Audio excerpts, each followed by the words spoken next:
देखो इजराइल, यदि आप मैप देखोगे तो ये आपका होगा, ये आपका मेडिटेरेनियन सी हो गया, ठीक, मेडिटेरेनियन सी हो गया। मैं आपको ऐसे दिखा देता हूँ, ये हो गया आपका गल्फ, ये हो गया आपका सुएज कैनाल, ठीक, ये रेड सी आपका हो गया, ठीक। यहाँ पे आपका कौन सा है, ये जो पार्ट है ना आपका, ये आपका हो गया इजराइल, इसी में ये है फिलिस्तीन, ये आपका हो गया लेबनान, ठीक। यहाँ पे फिर ये हो गया था सीरिया है, ठीक। इधर ये हो गया आपका इराक, इराक है, फिर यहाँ से आपका गल्फ स्टार्ट हो जाता है। मैं आपको एक सिंपल सी मैप दिख रहा हूँ, ये मेडिटेरेनियन सी है। अब देखो, जैसे कि इजराइल फिलिस्तीन में और इजराइल और इसके बीच, ईरान के बीच जमीन चल रहा है, तो इसमें बहुत सारे सब आदमी ने बहुत बहुत कुछ बोला होगा, बहुत कुछ बताया होगा, ये है। तो ये 7 अक्टूबर को स्टार्ट हुआ था। 7 अक्टूबर को जिस तरह से जो जो यहाँ पे कौन है, यहाँ पे रहता है वो हमास।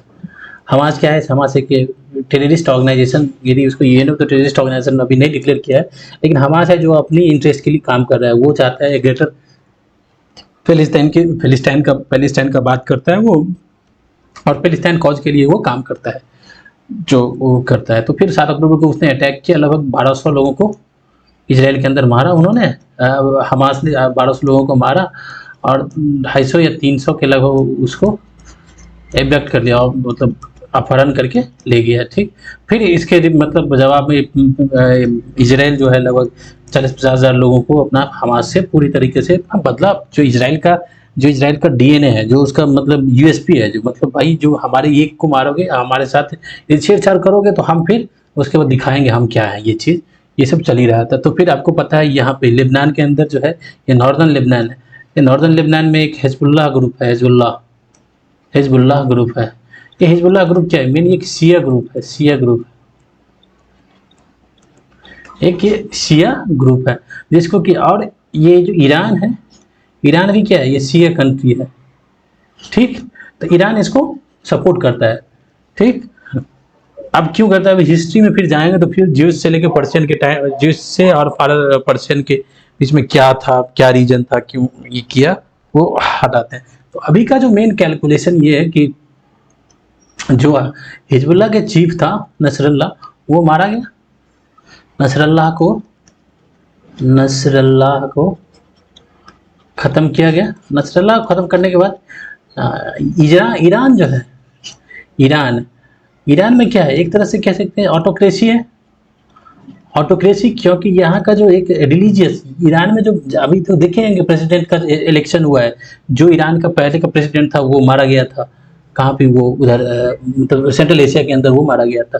तो अभी तो, लेकिन यहाँ का जो मेन हेड वो कौन है, एक रिलीजियस गुरु, वो हेड है आयतुल्लाह खमेनी। ये आयतुल्लाह खमेनी जो है वो 1979 में एक ईरानियन रेवोल्यूशन स्टार्ट हुआ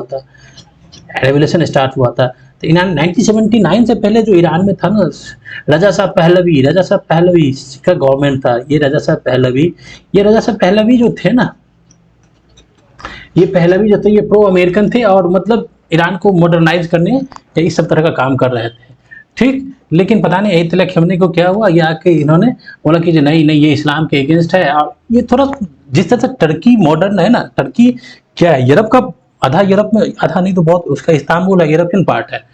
तो जिस तरह से टर्की, जिस तरह से मुस्तफा कमाल पाशा जो थे, वो मतलब टर्की को चेंज किया था after the world war, change किया था, उसी तरह से जो थे ना, वो रजा शाह पहलवी का टाइम का जो गवर्नमेंट था, मतलब थे, तो वो ईरान को एकदम मॉडर्नाइज कर रहे थे अमेरिकन के साथ, वो एक बॉन्ड बना के काम करके कर रहे थे। लेकिन ये अयतुल्लाह खमेनी 1979 में आके बोला कि चलो ये ठीक नहीं है, ये एंटी इस्लामिक है, तो इसको हटाओ, ख़त्म करो। तो फिर उन्होंने एक मतलब रेवोल्यूशन लाया, रजा शाह पहलवी, उसको रजा शाह पहलवी को हटा दिया। फिर उसके बाद उन्होंने अपने आप को एक तरह से रिलीजियस मतलब हेड बना लिया वहाँ पे, और वो स्टार्ट किया। वहाँ से। तो ये ठीक है। तो अब ये है ना, इसका अपना एक प्रॉक्सी है। तो ईरान का अपना ये शिया, और पूरे अरबियन वर्ल्ड में, पूरे जो अरब वर्ल्ड है उसमें शिया सुन्नी का फाइट चल ही रहा है, ठीक।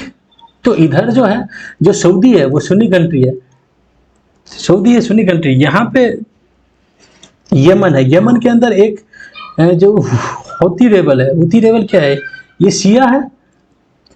यहाँ का जो मेन गवर्नमेंट का जो हेड है वो क्या है, वो सुन्नी है। तो इनके बीच चलती रहता है। तो ये यहाँ पे एक हूती रेबल को पाल रखा है, ठीक, हूती रेबल को पाल रखा है। और यहाँ पे लेबनान में इसका हिजबुल्ला है, ठीक, ये हिजबुल्ला है ये। और ये आपका मान लीजिए इजराइल हो गया, ठीक, ये इजराइल हो गया, लेबनान ये, ठीक, इजराइल हो गया। तो इजराइल का यही पार्ट है, ये यही है। ये आपका, क्यों ऐसे हो रहे हो, ठीक से रहो, हाँ ऐसे, यही है वेस्ट बैंक, यही वेस्ट बैंक। इसी को कंट्रोल कर रखा है कौन, हमास। और इसके अंदर ये हो गया आपका फिलिस्तीन है, फिलिस्तीन, ठीक। इधर जॉर्डन वार्डन है, ठीक, इधर जॉर्डन वार्डन है, ठीक, समझ। यहीं पे है गल्फ ऑफ अकावा है, यहाँ पे गल्फ ऑफ अकावा है। ये आपका हो गया कौन सा, ये आपका मेडिटेरियन सी है। ये आपका इजिप्ट हो गया, ये पूरा इजिप्ट है, ठीक। यहाँ से फिर अफ्रीका स्टार्ट हो जाता है। हाँ, तो यहाँ पे ये हूती रेबल्स है, यहाँ पे उसका हिजबुल्लाह है, और इस दोनों को सपोर्ट करता है। और जो सीरिया इराक, उसमें भी इसकी मिलिशिया है। जो उसका जनरल सुलेमानी था, सुलेमानी को कब मारा, 2019 या 20, हाँ 19-20 में सुलेमानी मारा गया था, अमेरिकन ड्रोन से मारा गया था। उसके बाद बहुत सारा हुआ, सुलेमानी मारा गया, उसके बाद और 2 कमांडर मारे, फिर हानिया जो मारा गया है, हानिया अभी हाल ही में मारा गया। हानिया कौन था, जो हमास है, हमास का एक कह सकते हैं, जो उसका जो एक स्ट्रक्चर है, हायरकल स्ट्रक्चर, उसमें एक टॉप का लीडर था। वो रहता था कहाँ पे, बहरीन में रहता था, यहाँ पे। ये देखिए गल्फ के अंदर, गल्फ में बहुत सारे कंट्री है, बहरीन हो गया, कुवैत है, बहरीन है, ये आइलैंड हो गया। फिर ये आपका यहाँ पे ये आपका यूएई है, ठीक, ओमान है। तो छोड़ो हटाओ। तो इसको सपोर्ट करता है। तो जब ये नसरल्ला मारा गया, नसरल्ला को मरने के बाद अब मेन क्या है ना, ये ईरान में है क्या, मैं तो देख रहे ऑटोक्रेसी है, वो रिलीजियस फॉलो सिस्टम है वहाँ पे। और यूएन में जो यूएनजीए में अभी यूनाइटेड नेशन जनरल असेंबली का मीटिंग चल रहा है, तो उसमें जिस तरह से ये कौन जो ये है नेतन्याहू, अब नेतन्याहू का यदि आप उसका आवाज़ देखोगे तो अपने बॉलीवुड का एक सिंग मतलब बहुत बड़े एक्टर थे कबीर बेदी का साउंड और नेतन्याहू का मतलब वॉइस दोनों सेम ही लगता है। नेतन्याहू ने एकदम पूरी मतलब डिटर्मिनेशन के साथ उसने उसका बॉडी लैंग्वेज सब वो दिखाया, जिसमें उन्होंने ईरान वाले मैप को एक वो दिखाया, ईरान से लेके उधर इराक और ये सीरिया इस सबको मिला के दिखाया, this is a curse land. और वहाँ पे अपना जो था वो भाषण दिया। उसके बाद उन्होंने क्या किया कि ये आके यहाँ पे 1-2 दिन के बाद जब लेबनान के अंदर जब लेबनान में उसका ग्राउंड फोर्स स्टार्ट किया, नसरल्ला का मारने के बाद ग्राउंड में अपना जो मिलिट्री है उसके बूट को उस ग्राउंड में उतारा, मतलब उसके टेरिटरी में इंटर किया लेबनान के अंदर। तो एक बहुत स्ट्रेटजिकली काम किया कि उन्होंने अपना एक मैसेज दिया ईरानियन लोगों को, जो भाई हम पर्शियन और ये जूस हैं, हम दोनों का हिस्ट्री देखोगे अपनापन तो बहुत अच्छा था, हम लोग कितने अच्छे से जी रहे थे। अभी यदि आप इस रिलीजियस फंडामेंटलिस्ट की बातों में आके यदि करोगे तो एक तरफ आप क्या डेवलपमेंट में जा सकते हो, अपने बच्चे के लिए अच्छे फ्यूचर बना सकते हो। इन मतलब इजराइल और ये ईरान अच्छे से दोनों कोलैबोरेट करके डेवलपमेंट करेगा, हम डेवलपमेंट साइंस टेक्नोलॉजी इधर अदर सेक्टर में आगे जाएंगे। और दूसरे हाथ में क्या है, तो ये आप नसरल्ला और इस सब के पीछे पीछे लगते रहोगे। तो इसी तरह से आप ये करो कि इस गवर्नमेंट को क्या करो, बदलो, चेंज करो। तो ये एक बहुत उसका गेम चेंजिंग था। तो जब ये बात बोला तो अब इस जो ईरान है, तो ईरान में आप देखेंगे 2022 में हुआ था, एक मूवमेंट हुआ था, जो उसका था मॉरल पुलिसिंग था। वो एक लड़की थी, क्या नाम था, अमीनी करके कुछ नाम था, जिसको कि बुर्का पहनने के लिए या ऐसे वो कहा गया था, जो वो नहीं सच मतलब वो उसको ड्रेस कोड को नहीं फॉलो की तो उसको मारा गया था और उसका डेथ हो गया, तो उसके में जवाब में बहुत बड़ा मूवमेंट हुआ था। ठीक, तो वहां पे ये 2022 में हुआ था। तो एक जो एक रिलीजियस ये जो खेमनेई है ना, खेमनेई के अगेंस्ट एक कह सकते हैं कि छोटा छोटा पॉकेट बन गया है ईरान के अंदर। तो ये उसको एक तरह से इंस्टिगेट करने की कोशिश अपने उससे किया था ये नेतन्याहू ने।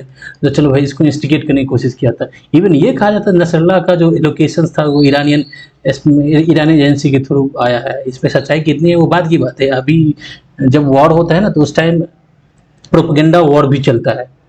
ठीक, जिससे एक तरह से एक कह सकते हैं जो वो बनाया जाता है, एक फेस बनाया जाता है एक कंट्री। तो अब इसी रेवोल्यूशनरी गार्ड ईरानियन गार्ड को ये लगा तो भाई यदि नहीं कुछ करेंगे तो वैसे ही धीरे धीरे हमारे मतलब देश के अंदर एक तो ये भड़का रहा है, देश के अंदर भी थोड़ा ये लगेगा कि जो नहीं हम कमज़ोर हैं, हम इसराइल के साथ फाइट नहीं कर सकते हैं। तो इसके जवाब में कल के रात में उन्होंने अटैक किया इसराइल के ऊपर। बैलिस्टिक मिसाइल अटैक है। बैलिस्टिक मिसाइल क्या होता है? देखो, दो तरह की मिसाइल होती है, एक होता है बैलिस्टिक होता है, एक क्रूज होता है। तो बैलिस्टिक मिसाइल में क्या होता है, ये प्रोजेक्टाइल को फॉलो करता है। प्रोजेक्टाइल जैसे कि यहाँ करेंगे, यहाँ से स्टार्ट करेंगे तो ये इस तरह से प्रोजेक्टाइल पाथ को फॉलो करेगा, इस तरह से जाएगा। ठीक, तो ये क्या करेगा, पहले आउटर स्पेस में जाता है। ठीक, जो आपका आउटर स्पेस में जाएगा, फिर वहाँ से फिर यहाँ पे। अब इसका देखो बहुत सारा पॉजिटिव निगेटिव है। यहाँ जाएगा तो इसको बहुत ज़्यादा थ्रस्ट चाहिए। ठीक, ऊपर जाने के बाद अब फिर यहाँ जाने के बाद ना इसमें कम थ्रस्ट की जरूरत पड़ती है। थ्रस्ट मतलब जरूरत नहीं पड़ती क्योंकि ग्रेविटेशन की वजह से नीचे चला आता है। तो इसमें हैवी जो होता है ना, जो मतलब जबरदस्त वॉरहेड आपको भेजना है तो बैलिस्टिक मिसाइल की यूज किया। क्रूज मिसाइल की क्या आता है, वो एयर के जो आपका एटमॉस्फेयर है ना उसके में नीचे वाले एटमॉस्फेयर के अंदर चलता है। ठीक, क्रूज मिसाइल में तो बैलिस्टिक मिसाइल का जो टारगेट होता है ना वो एग्जैक्ट टारगेट नहीं होता है। जैसे कि एक देखो मल्टी टारगेटेड बैलिस्टिक मिसाइल होता है। जैसे कि आप बैलिस्टिक मिसाइल पे एक छोड़े हैं लेकिन उसमें टारगेट बहुत ज़्यादा है। मतलब आप एक मिसाइल के साथ आप 1 2 3 4 5 जगह हिट कर सकते हैं एक मिसाइल से। ठीक, लेकिन इसमें कंपेयर टू क्रूज मिसाइल इसका जो मतलब कह सकते हैं पिन पॉइंट अटैक नहीं होता है। क्रूज में क्या होता है, एकदम पिन पॉइंट अटैक होता है। समझ गए? रहने दीजिए अभी ये सन स्ट्राइक में।